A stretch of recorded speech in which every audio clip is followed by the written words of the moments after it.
All right. Oh my God. Here we are. Oh, we are live. This is Crossing the Streams. This is so exciting. This is episode 69, ladies and gentlemen. Wow. 69. 69. I feel like there's a joke in there somewhere. Should we acknowledge that in some way? Cue. 69, dude.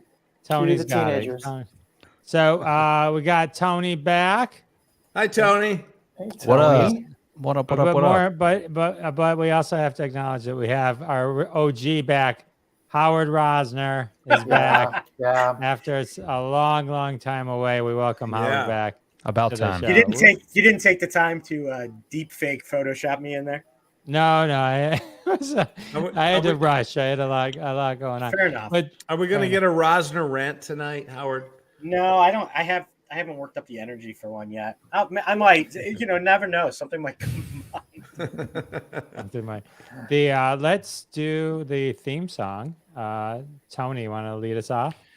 Let's do it. Wait, why isn't it? Oh, there we go. Okay. Go Here's ahead. the Tony. story of some lonely fellows who spend way too much time watching the TV. All of them have jobs and not friends. Well, not really. Just between you and me. Ron. They made a live show out of their hobby. Every TV watching dream. Jeff runs Sal and Bob, and then there's Howard. They call it Crossing Streams. Howard. And then one day they went live on all the platforms. You could hear the people laugh and shout and scream. Still can't find another word that rhymes with platform. But man, we cross the streams. Everyone, we cross the streams. We cross the streams. That's the way we do it here. We cross the streams. Fantastic. Lee is in the house. Nice to see Lee again. Lee is always in the house. We Always love good to Lee. see Thank you for being a Hi, super Lee. fan, sweetheart. Lee 69. All right, thank you, Lee. Hey, Jerry. Fellas, Jerry, how are you, buddy? All right, this is good. We have a great show. This is gonna be a super duper show. Let's get a couple things out of the way. Let's give a moment for Ukraine. Indeed. I love that you do this, Jeff. I think it's a very I didn't think of this, Well, yeah. Yeah. It's the least I can do is put a flag up for 3 seconds. I know, but but you keep doing it, and that's the thing. I think what Bob is trying to say, when you have a show as famous as this one, the fact that you're able to carve out time is exactly right. That's true. Well, I had to cut the orphan commercial that would normally have come. Well, I mean, let's be honest. The average Facebook user had the Ukraine flag up for about a week and a half, and then they took it down in favor of some, bullshit party they went to. So the fact that you're still doing it, I applaud you. It's funny you mentioned that. This is Jeff rant. So I have posted, and I think this is why no one likes my Facebook posts anymore, but it's like I've posted in the past. It's like, you can support something that Facebook didn't create an AVI for. Yeah, that's right. It's okay to, stand up for Israel or whatever you're doing at that time before they put the little banner. You can make your own. Before they make it easy for you. Yeah, before they remember I think it was, I don't know when this was, 10 years ago when Fukushima took place, the reactor explosion, and everybody put the Japanese flag. That seems to me, I don't know if that was the first time, but it seemed like the first time that people in America are like, yeah, okay, we're going to support this, right? And then after a couple of weeks, being Americans, we went, okay, how long do we have to keep this thing up? We don't know what to do. Right. It's kind of like, all right, it's been enough time, right? Let's just give him a Grammy. Grammy. I mean, what? You put in the time, right? It's the funny thing about Louis C.K. winning a Grammy that everyone's upset is, and I agree, I don't think the time to be upset is when he won. What where was the upset when he was nominated? That's when you should have been upset. The fact that if he had lost, you would have been okay. How about the fact that he made it to the top 5? That's where everyone should have kind of stood up and said, this Grammys is bullshit. Let's do whatever we want to do about that. What he did, it was horrible and shouldn't have been rewarded. But like, Was it that though? wasn't the time to get mad. That's the Facebook thing again for you. It's like, oh, now it's easy. He won, so now we can have something with it very specifically to be outraged about. Yeah. There's very little outrage Yep. in nomination. You know, I'm There's just, no energy I mean- anymore for outrage. There's no energy. We just don't have it anymore with all the despicable things that are happening around the world, starting with Ukraine and the piece of shit Putin and anybody who works for that guy. There's just no energy anymore, right? We're just like, I don't have it. Everything You know who sucks. has energy? You know who Who? has energy, Bob? Your hands. Tucker Carlson. Tucker Carlson, that fuck stick, that piece of shit.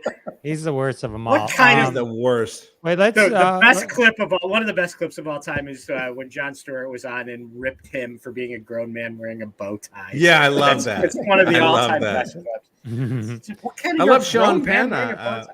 I love Sean Penn telling Sean Hannity yesterday, "I don't trust you."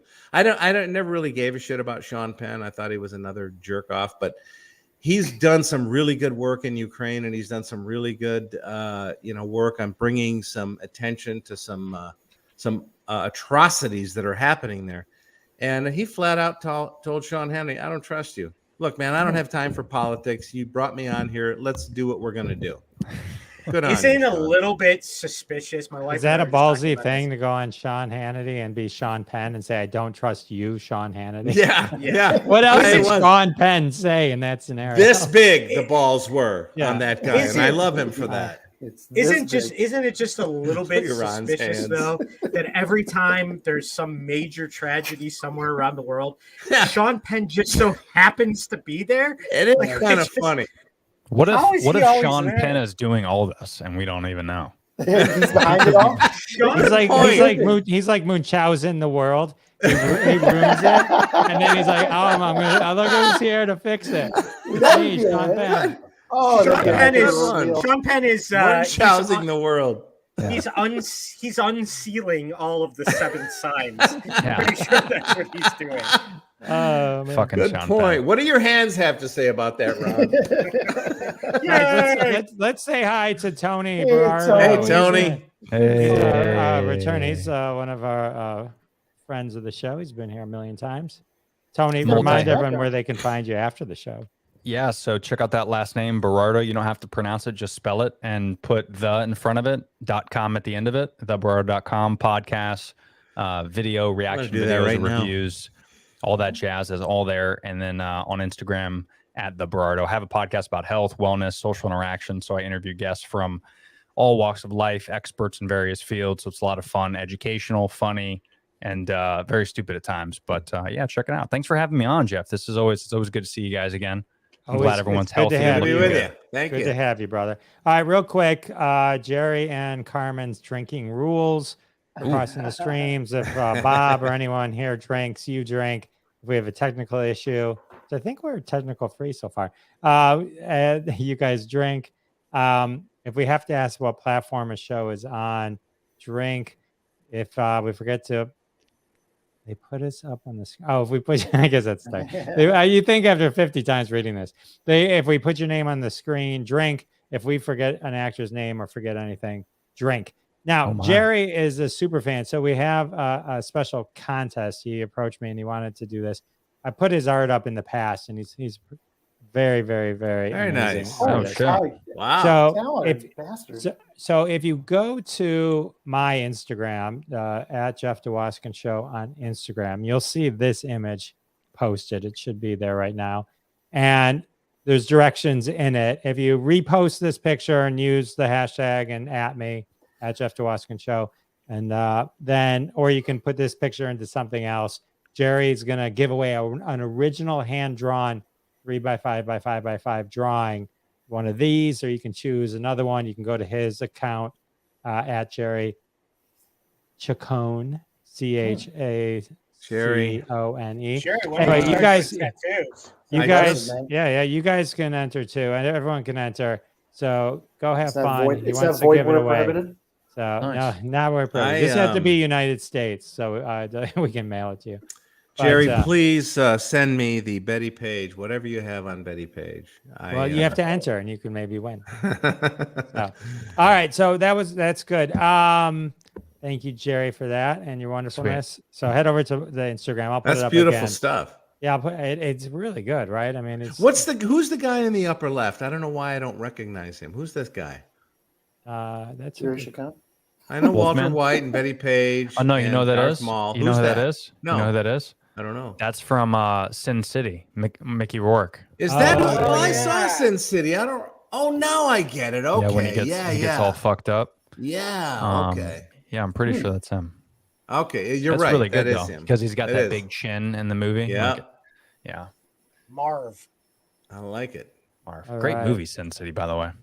That is a good movie. That is a really, really good movie.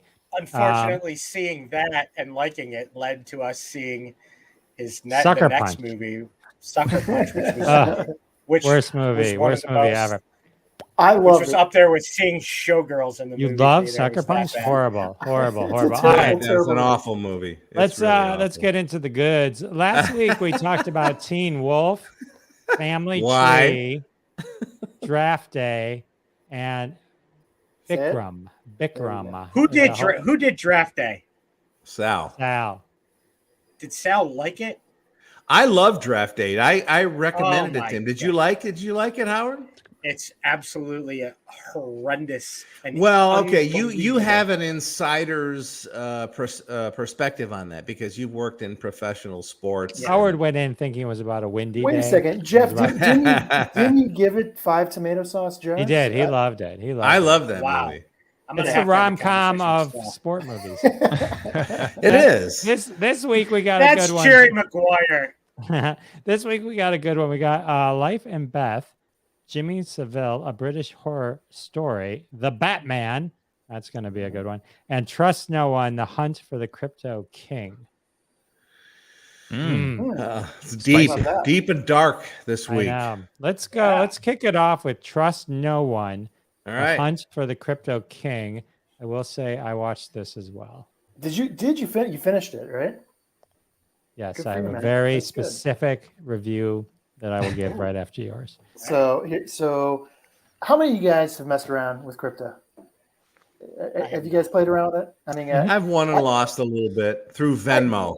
I dabble in it. I'm Yeah. not one of these guys that has committed any substantial portion of my Neither life to have it. I. But I'm having fun with it, and you know, I will just say there is an element of crypto that you're sending money to these exchanges you've never heard of before, and like you don't know where the money's going, you don't know who's seeing it, you don't know if it's real. True. Your money goes, and you see it leave your bank account, but you know, all you really see, if you think about it, is just a representation of how many coins you might have on some kind of exchange, and the rest is frankly just left to trust.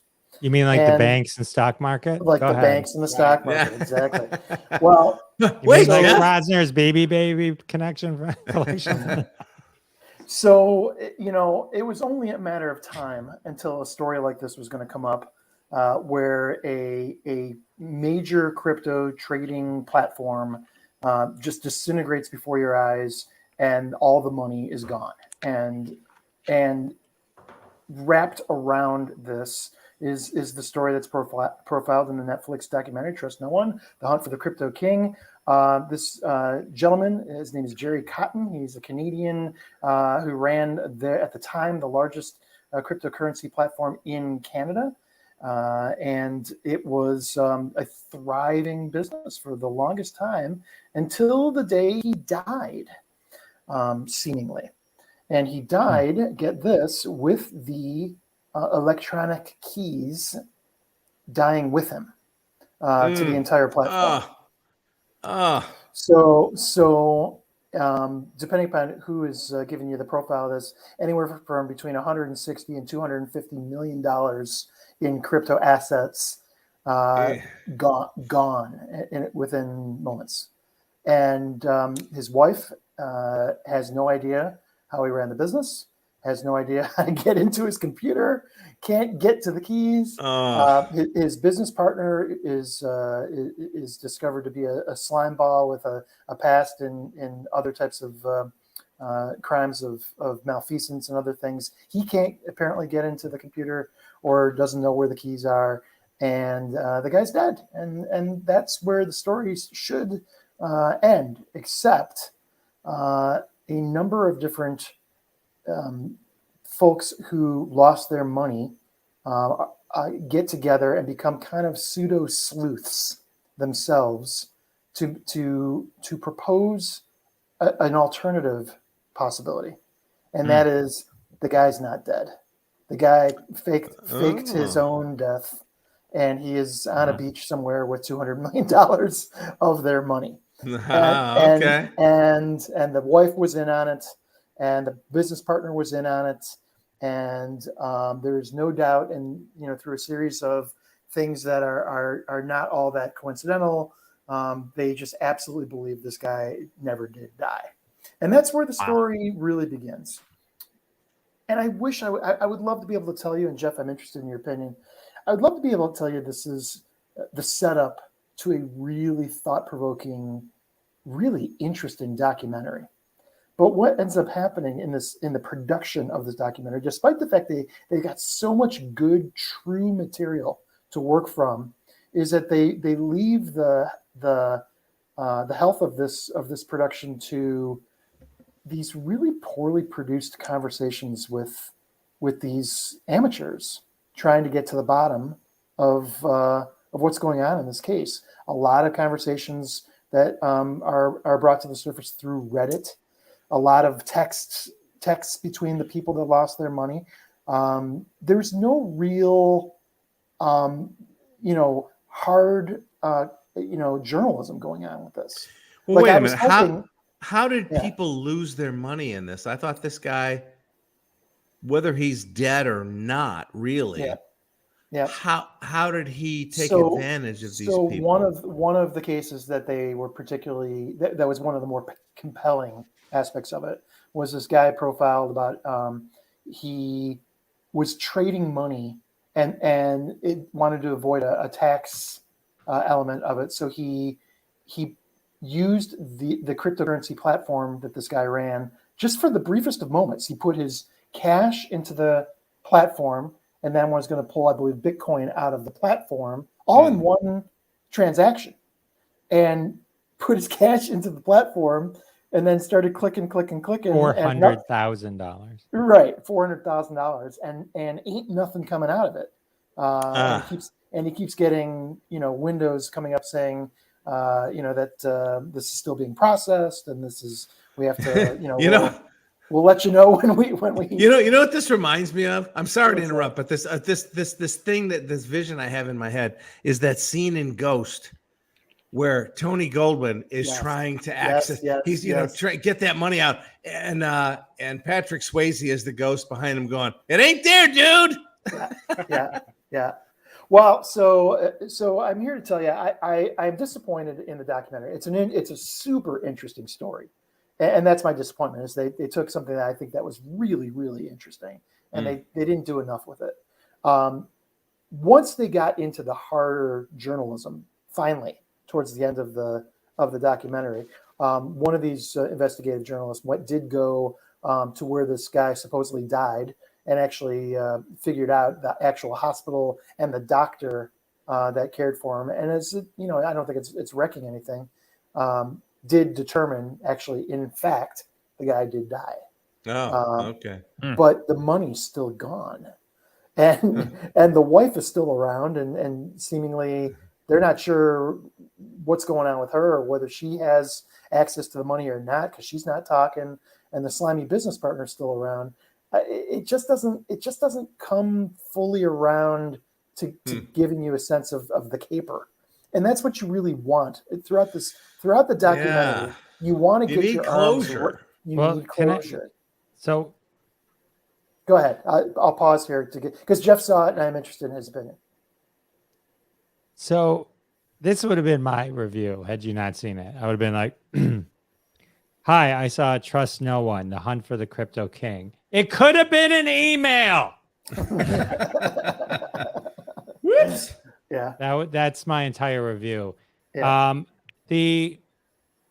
Netflix has a now pattern of taking non-stories and turning them into an hour and 30, 40-minute story where at the very end, the last 5 minutes, you realize, oh, there really was no story. That's right. They just dragged me along for an hour and Jeff 45 is, minutes. Jeff is entirely right. That is the what do you want to call it, the end result of the idiom that content is king, which is to say, keep providing content. We don't give a shit where it goes.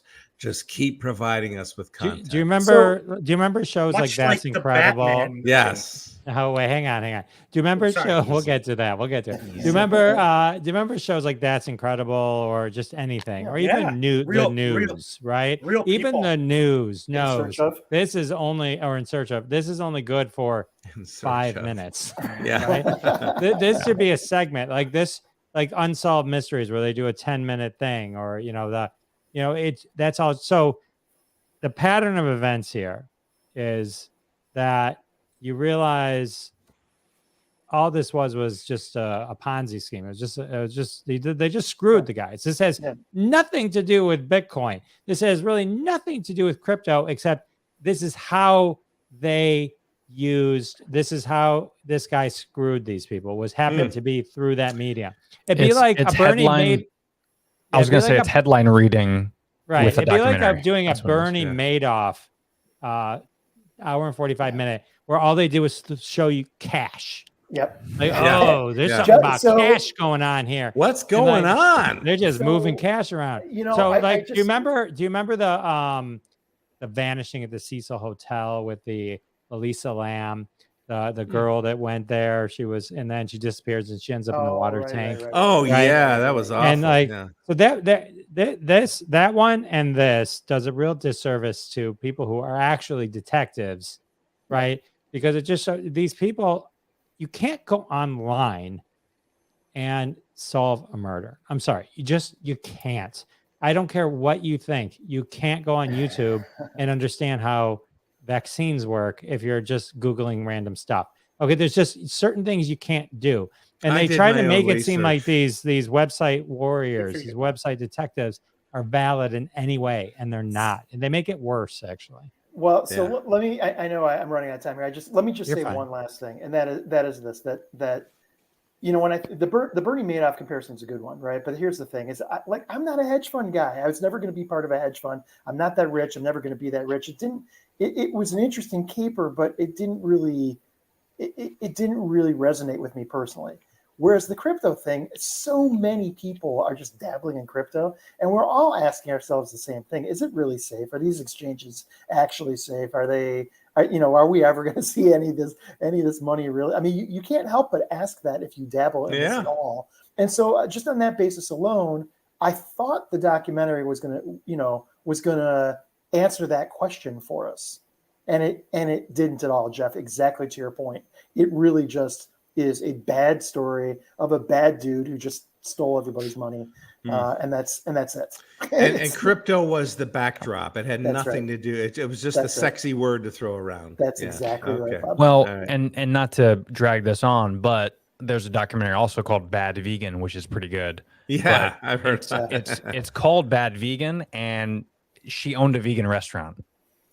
The rest of it has nothing to do with vegan. Has nothing to do with that? Right. So, but it was really good, and I'm Except vegan, that we so hate I watched vegans. it. Yeah.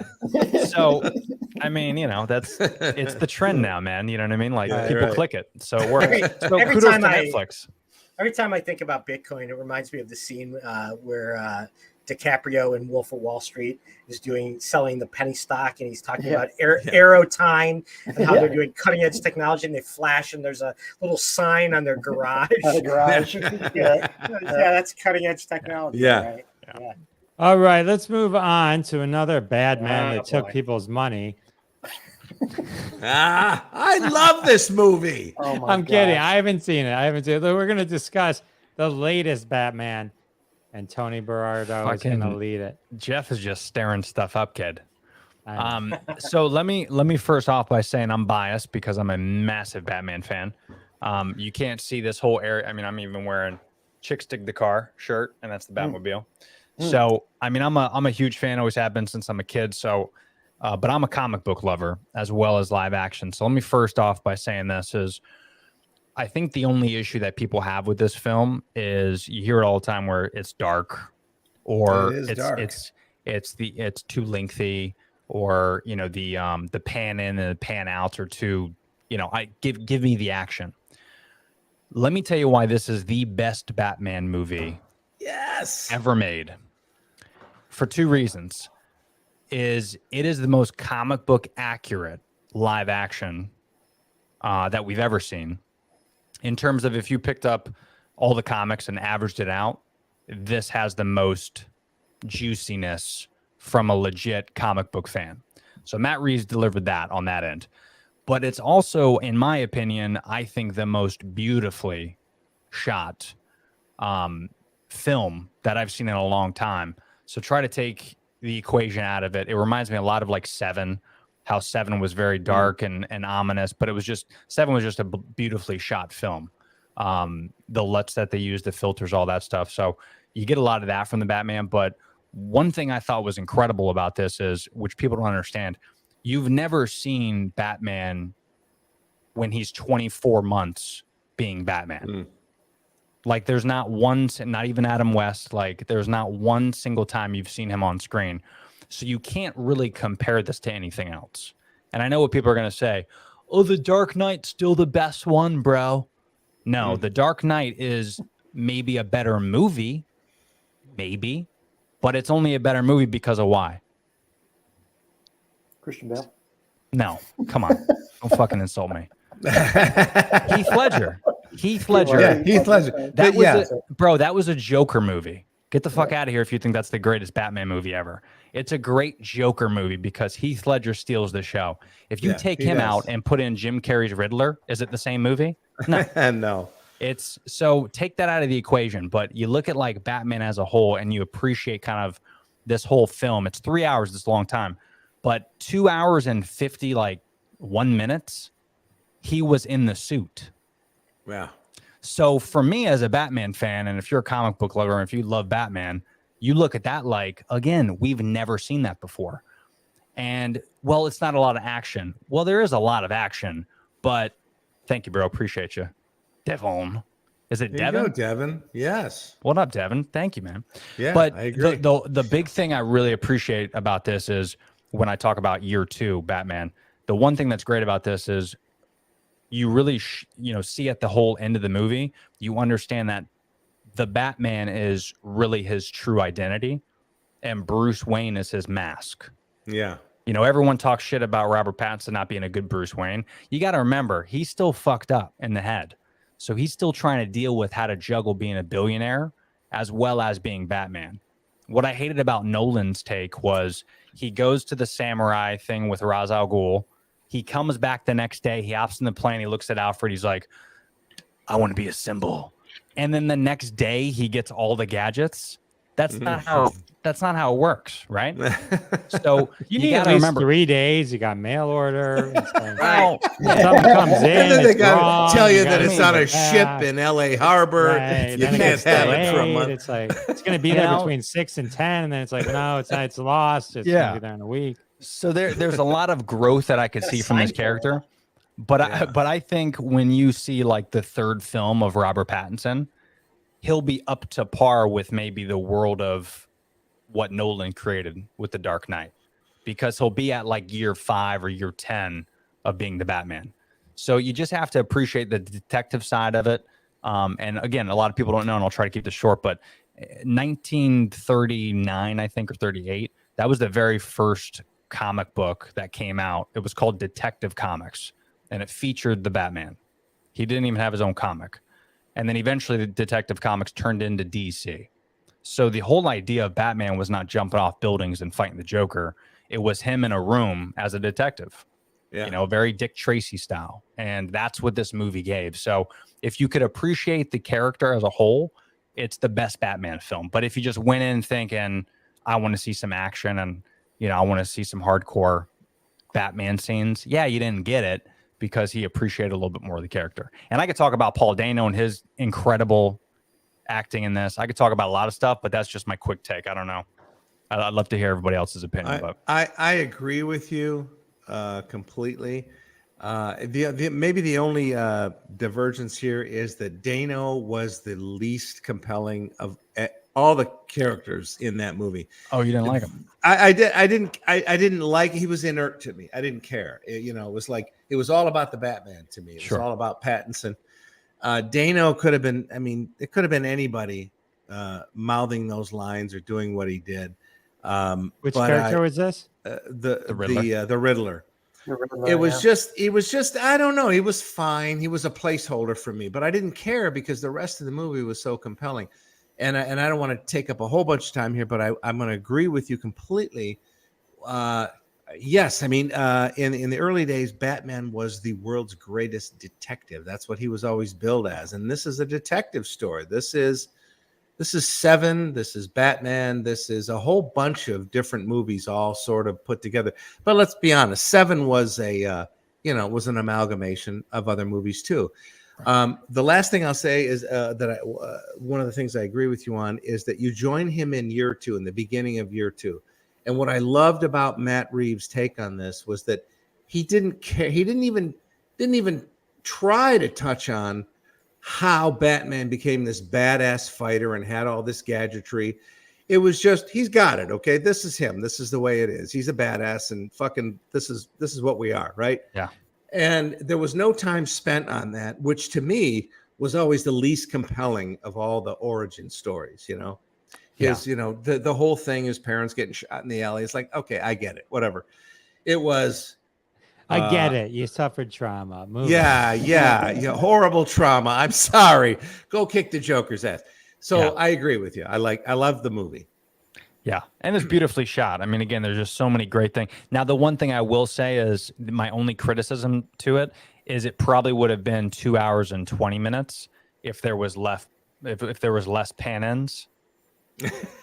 Yeah, right. True. Because there's one pan in that, I think it was when they caught the Riddler and they're looking at the diner. Yeah, and that's it's like true. 90 seconds. It really is. I get it. But then also, I've seen it 3 times.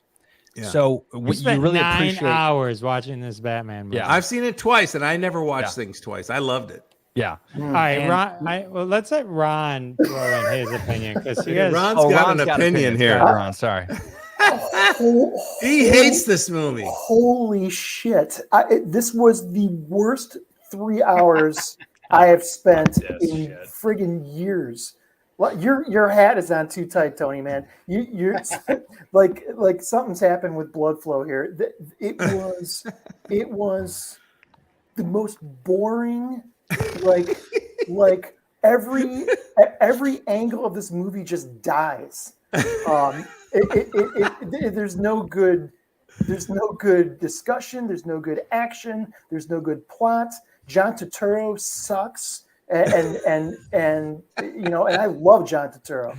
Nobody's a bigger John Turturro fan than I am. And What about the Penguin? Did he suck too? Colin Farrell? So listen, I got you. Sorry, I had to say that. Listen, Colin Farrell is Colin Farrell. I don't have a problem with him, but Paul Dano, I thought the Riddler character was completely stupid. I thought Zoe Kravitz was interesting until she absolutely wasn't. It was a waste of time. The whole movie. I can't believe you saw it twice or 3 times. You saw it 3 times. Yeah. I will see it again, Ron. And I never see movies twice. I will see it a 3rd time because I love that it's 3 hours.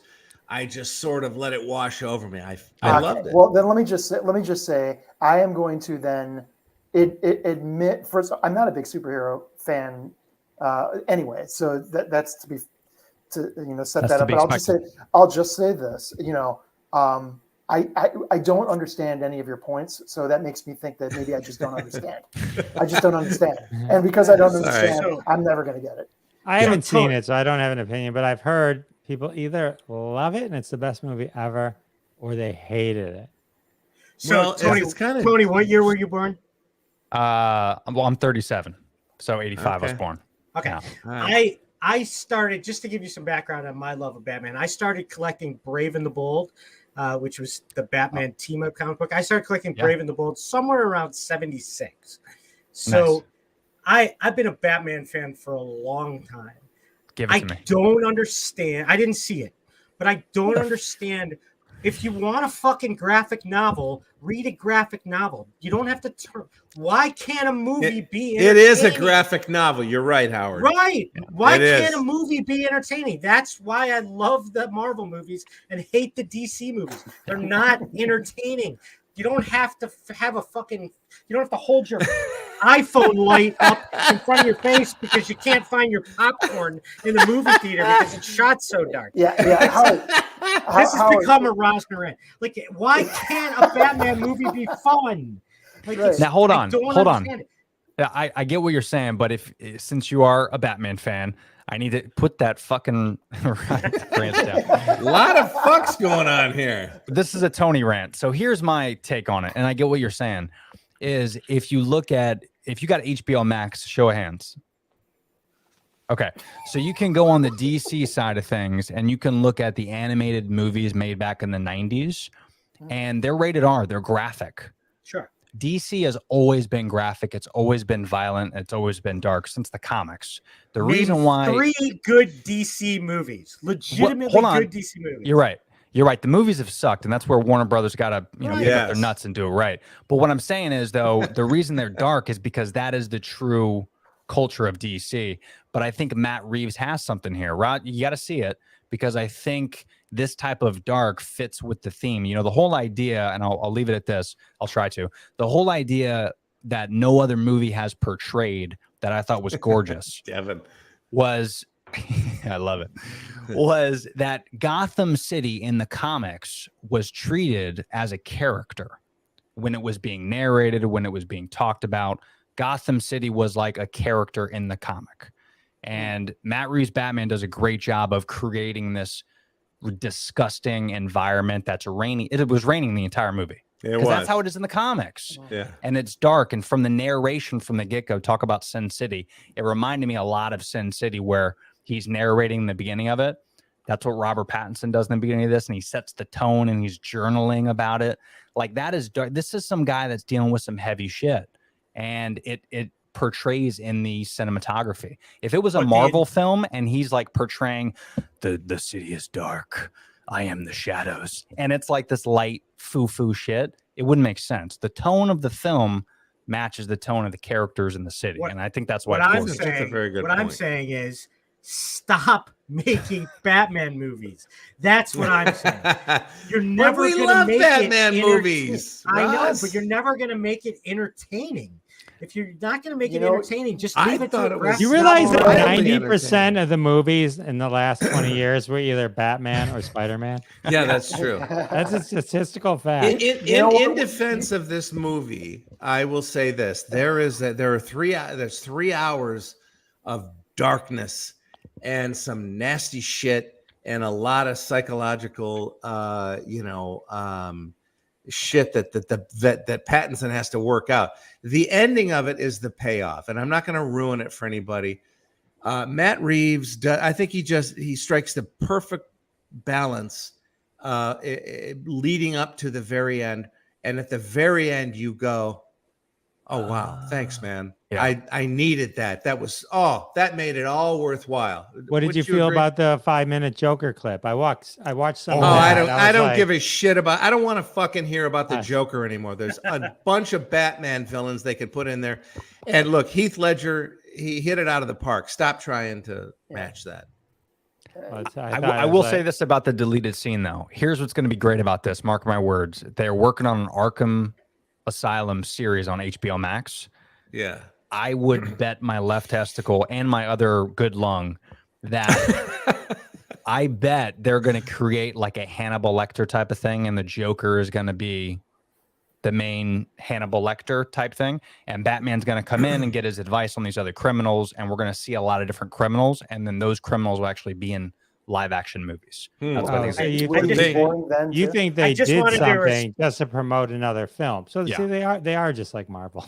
Right. Yeah, Yeah, exactly. right. They're just Well, doing they're it in a finally very getting slow it. way. DC is finally getting their shit together and understanding. You weave these things together, and you might have something. Yeah. This took them forever to figure that shit out.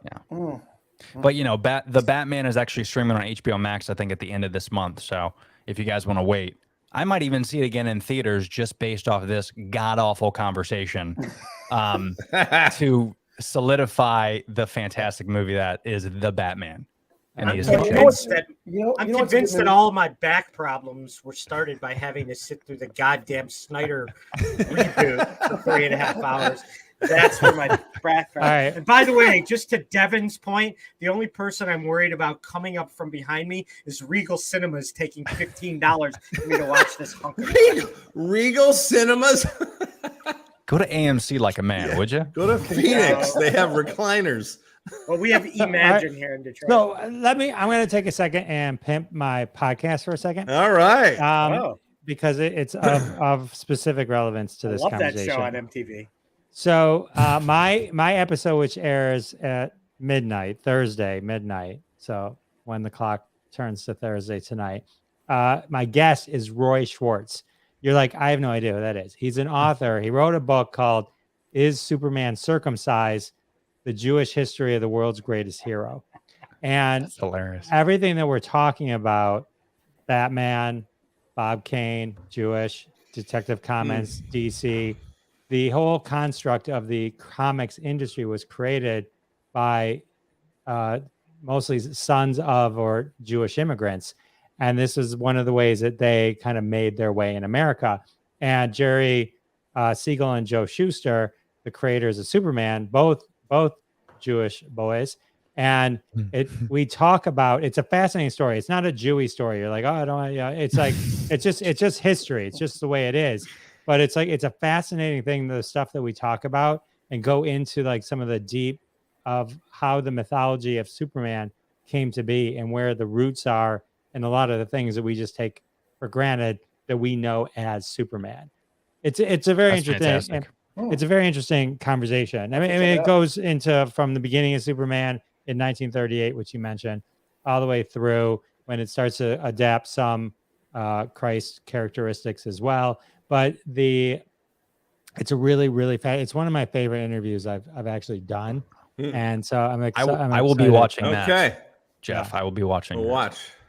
So very cool. All right, let's go to one more. Do we think it is the time for the return of Ross? Yeah. Let's talk about Life and Death. So Life and Beth is Amy Schumer's new show on Hulu. It's 10 episodes. Amy Schumer takes a lot of crap. I happen to think she's very good, very good. I do too. Very funny, and I love the stuff that she's created more than anything. Trainwreck to me is one of the funniest movies of the past decade, no question. Agreed. This has moments of Trainwreck funny, but it's a much more emotional show than that. So the gist of the show is very autobiographical for Amy Schumer. The gist of the show is she's closing in on 40. She has a job she doesn't love. Her boyfriend is just a mess. She hates that relationship, she comes to discover, and it all kind of coincides with her mother passing away. A lot of the show is shot in flashbacks to her childhood. And so kind of as the show goes along, she kind of breaks up with the boyfriend. She moves into her mother's old house on Long Island, away from the city, and she starts to kind of find what she's missing sort of in life, or what she thinks she's missing. Michael Cera plays a guy that she becomes involved with who is very clearly in the show on the spectrum. And I didn't realize it until my wife pointed it out, but Amy Schumer's husband is very awkward socially. And he's definitely been diagnosed with Asperger's. And so the character is very much based on him. Her character and a lot of stuff is very based on her life. So it's definitely got some hints of drama and melodrama. But then the hints of funny they're not laugh out loud funny like Trainwreck, but they're really sarcastic funny. There's a couple of laugh out loud moments. She, of course, includes some of her favorite co-comics. Dave Attell plays the rabbi that does her mother's funeral. Christy Stefano. Yarmonika Saunders plays one of her best friends. She's great. Gary Goldman plays a character named Shlomo. I who haven't love. seen it yet, Howard. Is he a main character or is he sort of No. None of the other guy? comic. The only other comic that's really a main character is Yarmonika Saunders, who plays her best friend. She's really good. And then there's some other ones. Rachel Feinstein plays her best friend from elementary school and middle school that she's been kind of estranged from. It's really good. They kind of so it's a really interesting show. There are some really funny parts, and I really enjoyed it because it wasn't laugh out loud funny. It was a little bit more, a little bit deeper than just slapstick comedy.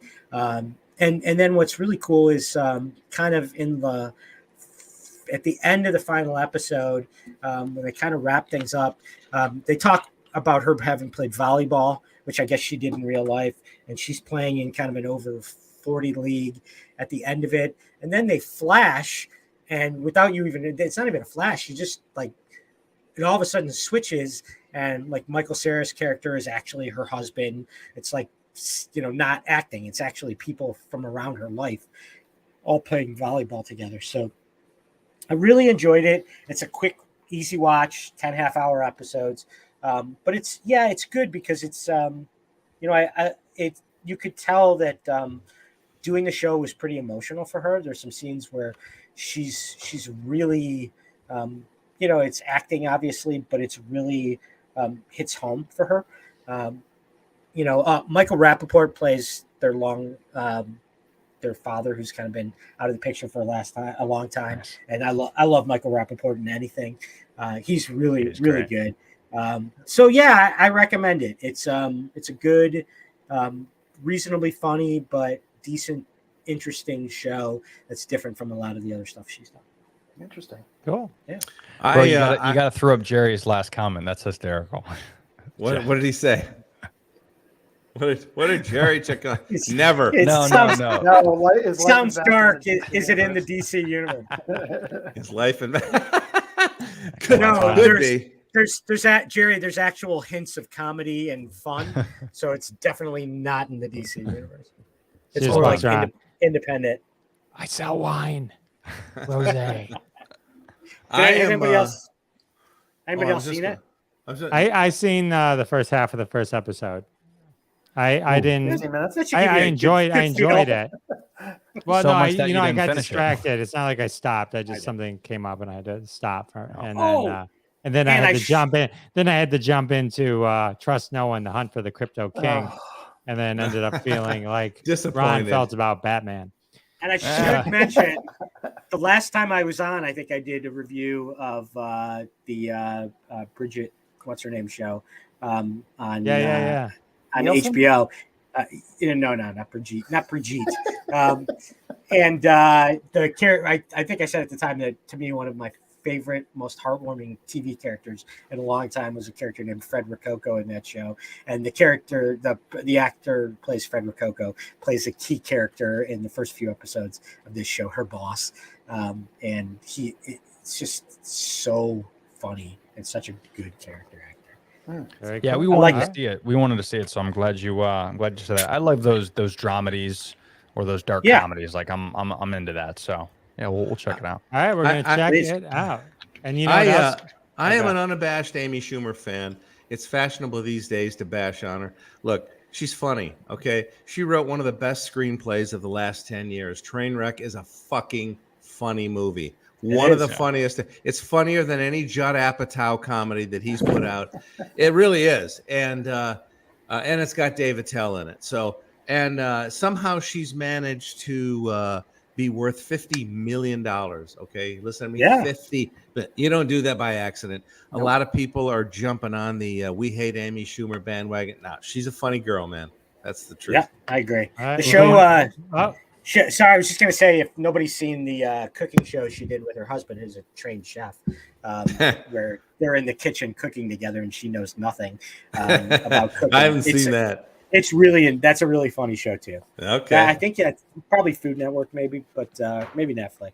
But it's really good. Sorry. All right. Oh no, that's All okay. right, Good review, Howard. Let's go to Oh, Jimmy God. Seville. We gotta end with British this? horse. Yeah, we're gonna end with Jesus. Jimmy Seville. Oh, I feel bad about this because we've had such a sort of this has been a rollicking show. Don't you agree, guys? Rollicking. It is. It's been rollicking. It's just been- moved. Yeah. We've had a lot of good. It's been a good show. Yeah. Yeah, good, interesting conversation. Good mood. But now you got to end it with this shit. I'm gonna do an abbreviated Jimmy Savile, a British horror story documentary review. This just aired today. This was the first day it aired on Netflix. Nice.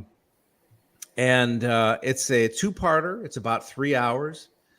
I'm going to tell you openly and honestly, I got through about 2.5 and I said, fuck it. I can't stand watching this anymore. I just can't. I know the story. I know, because I followed the Jimmy Savile story before this documentary. This guy, okay, I'll just do a very abbreviated, encapsulated version. This guy was the world's worst pedophile for 40 years. Hiding literally in plain sight in England. There were something like 450 cases raised against him at his death. And you can probably multiply that by 10. Okay. The number of not just children, but also adults, handicapped people. And it was, the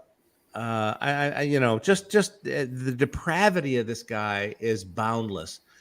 There was also a word that he was what's the word for a guy who has sex with dead people? I don't know what that. I don't even know what that is. Ron knows that. Ron knows it. Necrophiliac. Yes.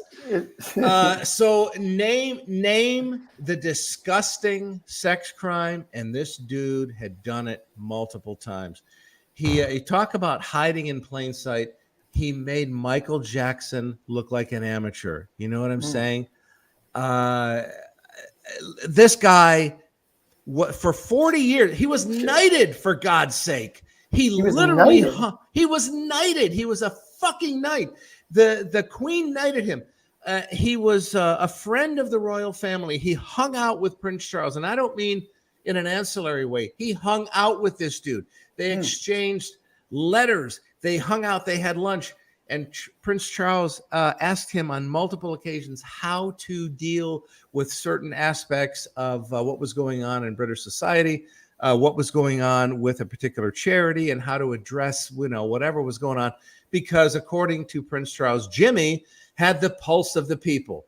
Okay, I don't even mean that in a funny way. I mean, he of course he had the pulse. He had his hands wrapped around everyone's genitalia. He had the carotid artery of the people. Yeah, he started as a disc jockey and became known as England's best disc jockey. He hosted a Top of the Pops, which in England is a huge thing. It was like American Bandstand times American Idol. That's how big Top of the Pops was. This is where every British artist got their start, and he hosted this among other people. He managed to sidle up to everyone of any kind of influence so that he could conduct his crimes in hospitals, on children that were being treated for cancer, adults that were being treated, amputees, quadriplegics. This guy, he didn't have. There were no boundaries to this guy, and so I thought, I was going to give sort of a chronology of him, but it's pointless.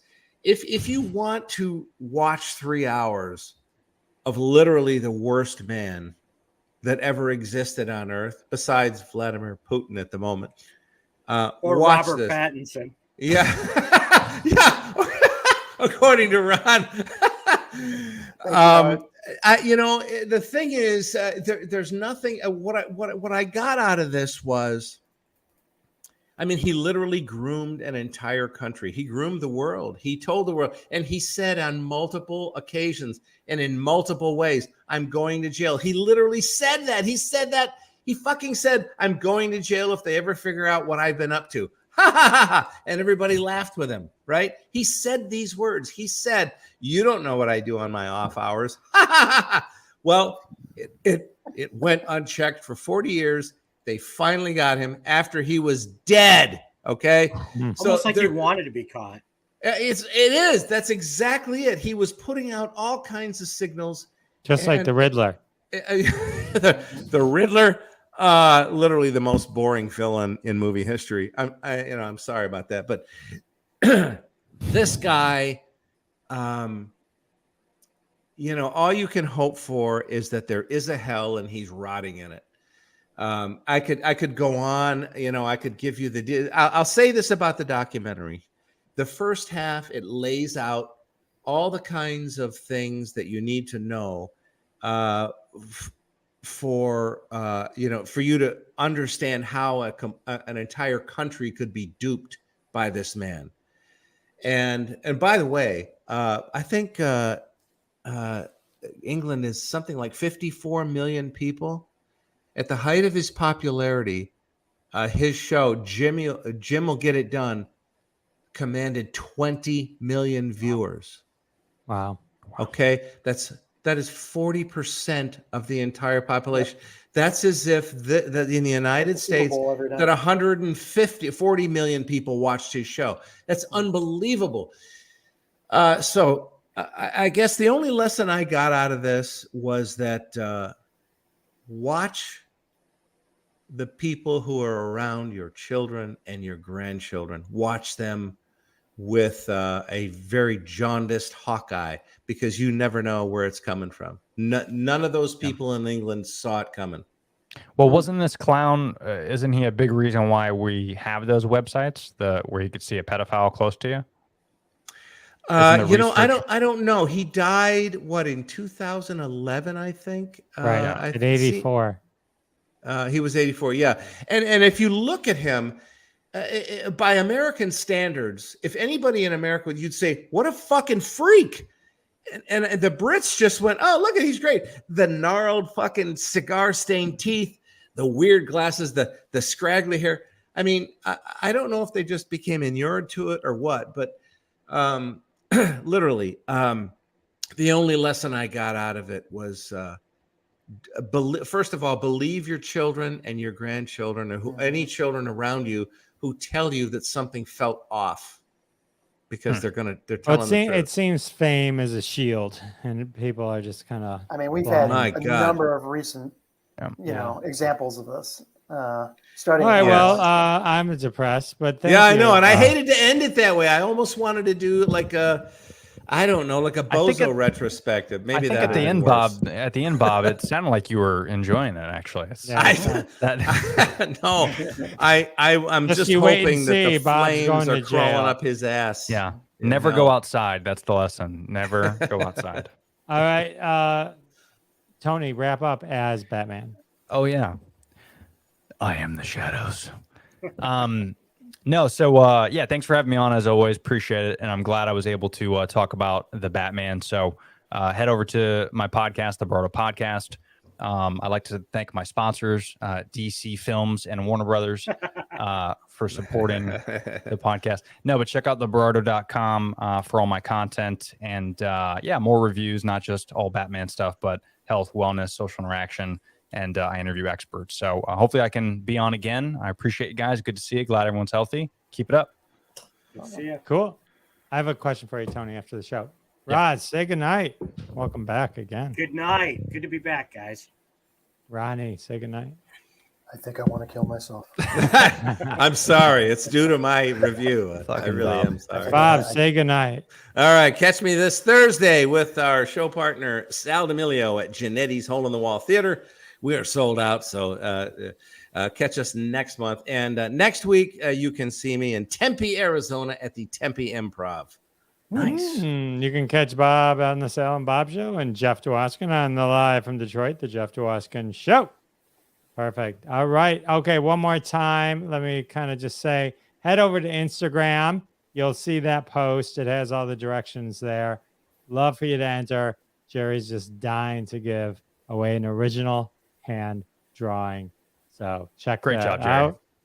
All right, everyone. We'll see you next week. This was a fabulous episode. And that has been another episode of Crossing the Streams. Join us every Wednesday at 9:30 p.m. Eastern Time, live on Facebook and YouTube. Follow the Jeff Dwoskin Show on YouTube to be alerted every time we go live with your hosts, Jeff Dwoskin, Ron Lippett, Howard Rosner, Bob Phillips, Sal D'Amelio. We're all in the socials. Follow us. Listen to our podcasts, Live from Detroit, the Jeff Dwoskin Show, the Sal and Bob Show. Check them all out, and we'll see you next week and every week when we cross more streams right here. See you then.